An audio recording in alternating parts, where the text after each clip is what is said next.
Marvel fans, comic geeks, and all the nerds in between. My name is Megan, and I'm here to talk about X-Men 97 Season 2, Episode 8, titled Dead Man's Hand.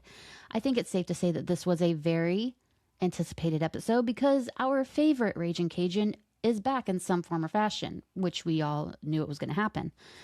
And he is.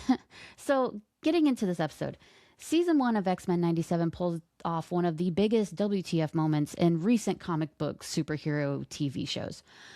Gambit, a character who's been a fan favorite since the 90s, caused emotional damage on X-Men fans everywhere.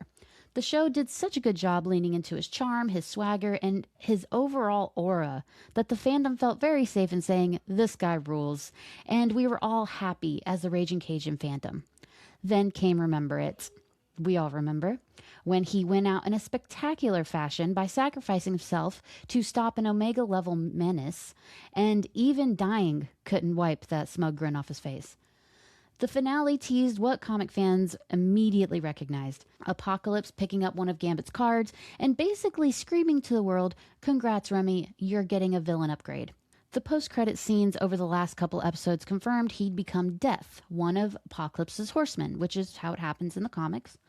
Now, in The Dead Man's Hand, it finally cashes in on that setup. Things kick off with a flashback to Rogue's last moments with Gambit before cutting to Xavier and the X-Men enjoying a poker game. Naturally, the good vibes don't last. X-Force crashes the party after finding one of Gambit's burned playing cards next to what's apparently Apocalypse's corpse, which is about as subtle as finding Batman's utility belt next to a crime scene. You know what happened. You know who's been here. We can all fill in the blanks. While everyone's figuring that out, Gambit is already several steps ahead. He heads back to New Orleans, reunites with his ex, Belladonna, and his brother Bobby in the Assassin's Guild, and starts showing off his mysterious new death powers. Just as everyone wants to ask, wait, he can do that? He's already turning the Assassin's Guild into new horsemen and sending them off to recover an ancient jewel Apocalypse handed the Externals ages ago. Xavier uses Cerebra, not Cerebro, because Cerebra is the updated Cerebro, which is a detail I really like that they included, to locate our dead inside Raging Cajun.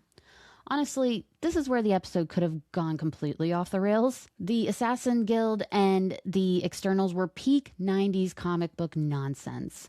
The kind of overly complicated secret organizations that existed mainly to make Gambit's backstory sound even cooler than it already was. They're also a big reason some fans kind of didn't warm up to him in the first place, which I never understood. I always thought it was cool. But I've seen some people thought he was overrated or they tried too hard. Okay. Season 1 wisely ignored most of that baggage in favor of reminding us that Remy's greatest superpower is being absurdly charismatic. As the kids say, he has the riz. Thankfully, the Dead Man's Hand remembers that too. Instead of getting buried under comic book lore, it keeps the focus on Gambit and Rogue's relationship. The voice actor, AJ Lukascio, does a great job making Death Gambit feel genuinely unsettling without turning him into too much of a cartoon villain, if I may. The usual smooth one-liners are still there, but now they're weighed down with this sadness.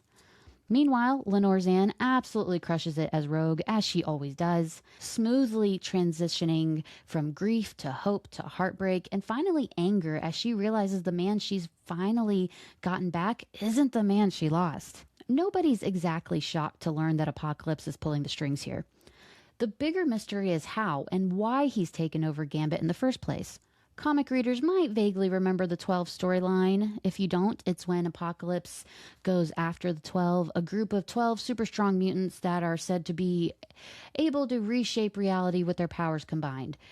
They weren't anything, it wasn't anything crazy. It was the usual mutants we learn about, like Jean Grey and all them, put together.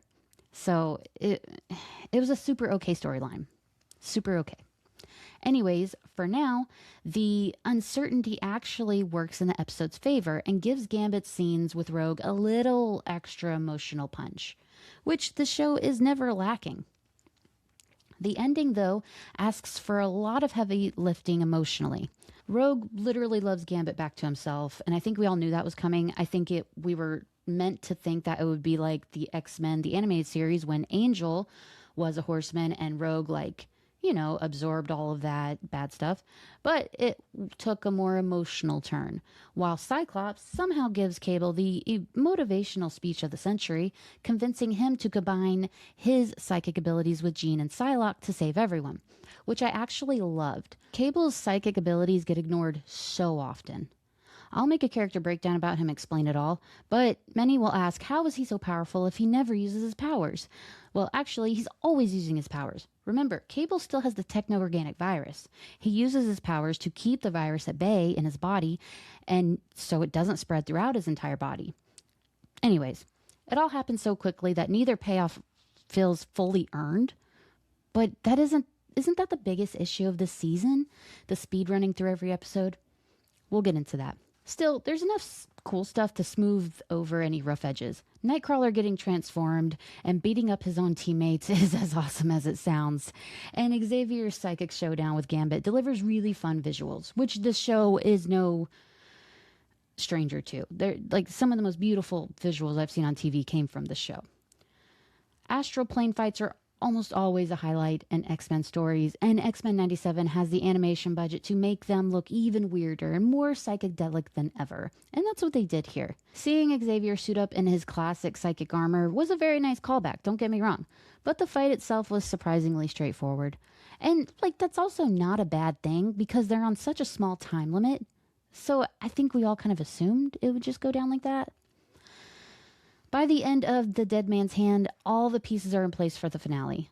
Apocalypse is officially back on the board, the X-Men have rallied around Gambit, and X-Force still isn't convinced Remy's completely free of Apocalypse's influence, which is fair.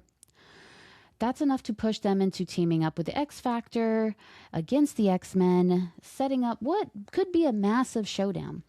Also, quick call out to the numbers on the monitor when Gambit is in his X-Men hospital room. XM266 is a reference to Remy's first comic book appearance, the Uncanny X-Men number 266. So anytime you see numbers in a Marvel project, especially X-Men 97, which loves a comic book callback, just assume it's a reference to something.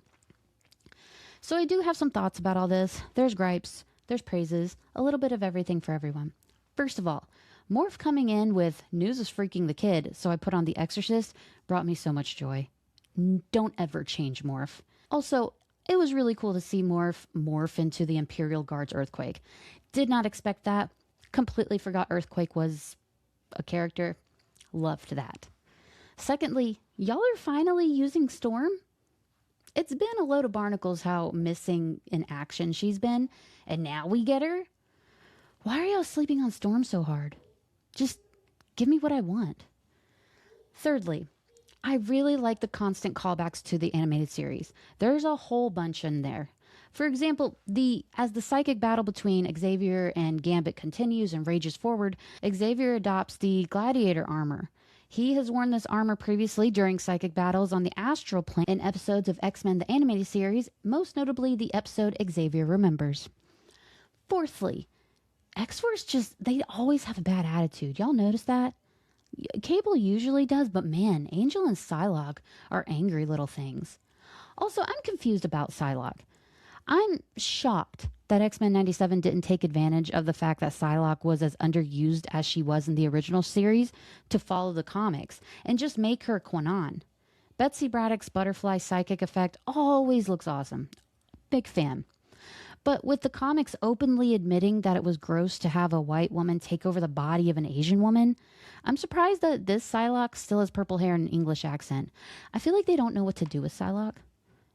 But I feel like no one would question it if you just changed her to Kwannon. That's all. Fifthly, why are we speedrunning through these stories like you don't have 2 seasons to play with? They're actively working on the 4th season right now. So why are we pushing past these storylines like we have an expiration date? The result of rushing means that a lot of the epic stuff we're seeing doesn't have the time to marinate, making it feel smaller than it is. I want to see these stories cook, not pass us by like you're in some kind of hurry. I've never understood why they do that. Look, if you give us longer episodes, you give us more episodes per season, I think we'll all be very happy about that. No one will have a problem with it. And if they do have a problem with it, we don't listen to them. Listen to me. So give us longer episodes or let these stories cook. You don't have to go through 2 or 3 different storylines in one 20-minute episode. That doesn't make sense to me. I hope, Marvel, you're listening to this, because I feel like that's the biggest issue with this season, and I think other people would agree. And if they don't, I don't care. But as a lifelong X-Men fan, this is my biggest gripe with this season. I feel like the pacing is off.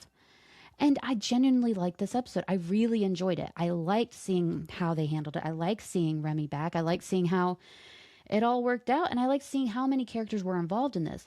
Also, I love a transformed Nightcrawler. Like, red eyes, a look. But I feel like this could have lasted 2 episodes at the least. But whatever. It's crazy because the finale is next week, and I feel like every episode has been a one-shot. Not really all very linear, except the sprinkling of Apocalypse here and there. So we'll see how that happens. I want to like this season so much more than I do. I don't dislike it, but I wish I liked it more. It's just the pacing. It's not sitting well in my soul. That's okay. So this is my review for X-Men 97 Season 2, Episode 8. So I hope you will like and subscribe, and I hope you have a marvelous day.